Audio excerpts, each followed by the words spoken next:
നമസ്കാരം. പശ്ചിമ ബംഗാളിൽ തൃണമൂൽ കോൺഗ്രസ് ഏതാണ്ട് തകർച്ചയിലേക്ക് നീങ്ങിക്കഴിഞ്ഞു. 54 MLA മാർ പ്രത്യേക ബ്ലോക്കായി നിയമസഭയിൽ ഋതപത്ര ബാനർജി പ്രതിപക്ഷ നേതാവായി ഇരിപ്പുറപ്പിച്ചു കഴിഞ്ഞു.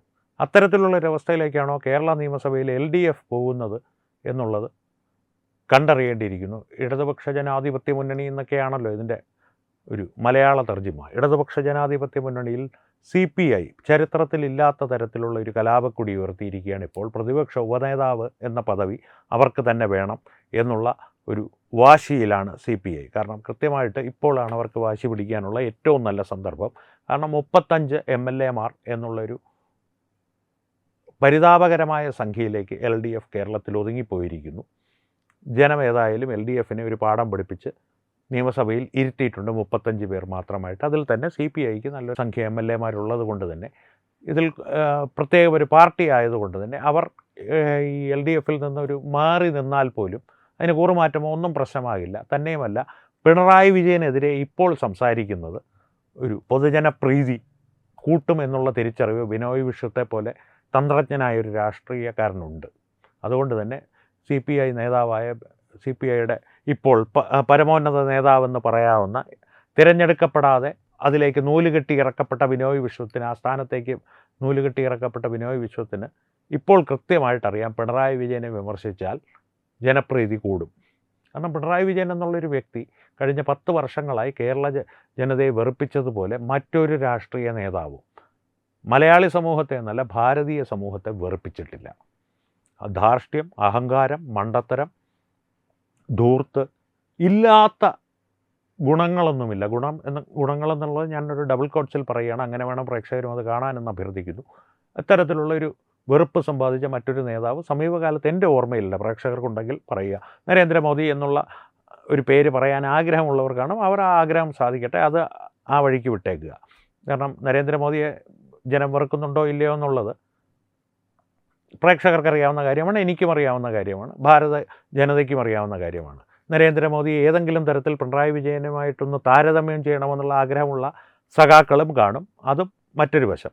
അതെല്ലാം ഒരു വഴിക്ക് നടക്കട്ടെ. പക്ഷേ കാര്യത്തിലേക്ക് വന്നാൽ ബിനോയ് വിശ്വം ഉൾപ്പെടെയുള്ള രാഷ്ട്രീയ നേതാക്കൾ, LDFലെ ഘടകകക്ഷികൾ, പ്രത്യേകിച്ച് RJDയെ പോലുള്ള ഘടകകക്ഷികൾ CPIയുടെ ഈ നീക്കത്തെ എതിർത്തുകൊണ്ട് രംഗത്ത് വന്നിട്ടുണ്ട്. കാരണം അങ്ങനെയാണെങ്കിൽ ഞങ്ങൾക്ക് പ്രതിപക്ഷ ഉപനേതാവിൻ്റെ സ്ഥാനം വേണം എന്നുള്ള അവകാശം ഉന്നയിച്ച് ഇതിനെല്ലാം തടയിട്ടുകൊണ്ട് CPIM പറയുന്നത് അത് സാധ്യമേ അല്ല. കാരണം പ്രതിപക്ഷ ഉപനേതാവ് എന്നുള്ള പദവി CPIM തന്നെ കൈകാര്യം ചെയ്യുക എന്നുള്ളതാണ് കാലാകാലങ്ങളായി, അല്ലെങ്കിൽ പ്രതിപക്ഷത്തിരിക്കുന്ന ഒരു മുന്നണിയുടെ മുഖ്യകക്ഷി തന്നെ കൈകാര്യം ചെയ്യുക എന്നുള്ളതാണ് കാലാകാലങ്ങളായി അനുവർത്തിച്ചു പോകുന്ന ഒരു ചട്ടം അല്ലെങ്കിൽ ഒരു നടപടിക്രമം. അതുകൊണ്ട് അങ്ങനെ തന്നെയേ സാധിക്കുകയുള്ളൂ എന്നാണ് അവർ പറയുന്നത്.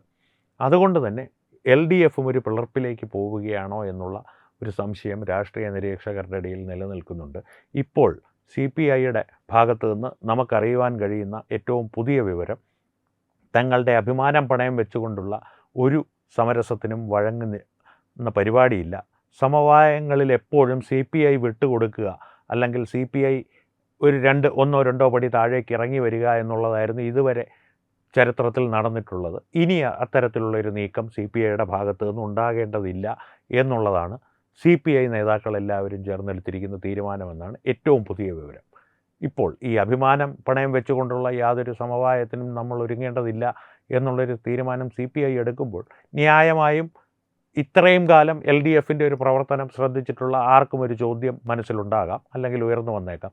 ഈ അഭിമാനമെന്ന് പറയുന്നൊരു വികാരമൊക്കെ CPIക്കും ഉണ്ടല്ലേ എന്നുള്ളൊരു ചോദ്യം ഉണ്ട് എന്നാണ് ബിനോയ് വിശ്വം ഉൾപ്പെടെയുള്ളവർ ഇപ്പോൾ പറയുന്നത്, തെളിയിക്കുവാൻ ശ്രമിക്കുന്നത്. എന്തായാലും ബംഗാളിലെ പോലെ തന്നെ, ബംഗാളിൽ തൃണമൂൽ കോൺഗ്രസ് പിളർന്നതുപോലെ തന്നെ ഇവിടെ ഇടതുപക്ഷ ജനാധിപത്യ മുന്നണി പിളരുമോ എന്നുള്ള ഒരു ആശങ്കയിലോ അല്ലെങ്കിൽ സന്തോഷത്തിലോ, അത് ഓരോരുത്തരുടെ വീക്ഷണകോണനുസരിച്ച് ആ വികാരങ്ങൾ അതാത് ആൾക്കാർക്ക് ചാർത്തി നൽകാൻ നമുക്ക് രാഷ്ട്രീയ നിരീക്ഷകർ നോക്കിക്കാണുന്നത് കൗതുകത്തോടു കൂടി, അല്ലെങ്കിൽ ആശങ്ക കാണാം, അല്ലെങ്കിൽ ഒരു ആഹ്ലാദം കാണാം.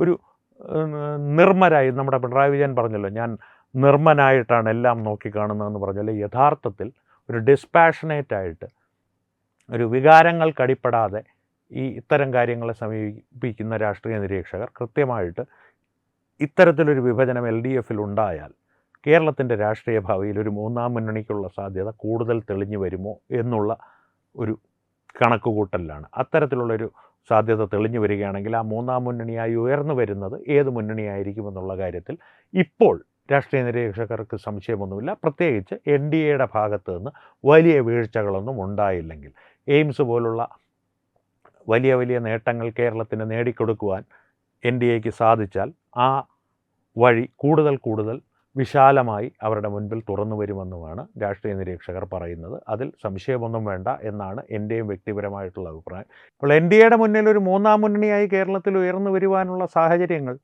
അതിലേക്കുള്ള വഴികൾ തുറക്കുക എന്നുള്ളത് ഇപ്പോഴത്തെ രാഷ്ട്രീയ സ്ഥിതിഗതികളനുസരിച്ച് എൽ ഡി എഫിൻ്റെ തളർച്ചയെ ആശ്രയിച്ചിരിക്കും. അതാണ് ഇപ്പോഴത്തെ സാഹചര്യം. ഇനി നാളെ അത് മാറില്ല എന്നുള്ളതല്ല, പക്ഷേ ഇപ്പോഴത്തെ രാഷ്ട്രീയ സ്ഥിതി അനുസരിച്ച് എൽ ഡി എഫിൻ്റെ തളർച്ചയെ ആശ്രയിച്ചിരിക്കും മൂന്നാം മുന്നണിയിലേക്കുള്ള ഒരു പൊതുജനങ്ങളുടെ പ്രതീക്ഷ മാറുന്നത്. പക്ഷേ എൽ ഡി എഫ് ഇപ്പോൾ ഒരു തകർച്ചയുടെ പാതയിലാണെന്നുള്ളതിൻ്റെ കാര്യത്തിൽ സംശയമൊന്നുമില്ല. ആ തകർച്ച എങ്ങനെയായിരിക്കും ഉണ്ടാകുക എന്നുള്ളത് മാത്രമാണ് ഇപ്പോൾ ഉള്ളൊരു ചോദ്യം.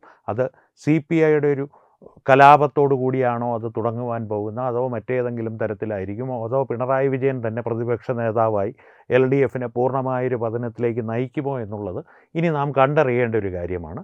ആ കണ്ടറിയൽ അധികം താമസിക്കാതെ തന്നെ നമ്മുടെ മുൻപിൽ ഉയർന്നു വരും, അല്ലെങ്കിൽ ദൃശ്യമാകും എന്നുള്ളത് തന്നെയാണ് ഇപ്പോഴത്തെ രാഷ്ട്രീയ സാഹചര്യങ്ങൾ നമ്മളോട് പറയുന്നത്.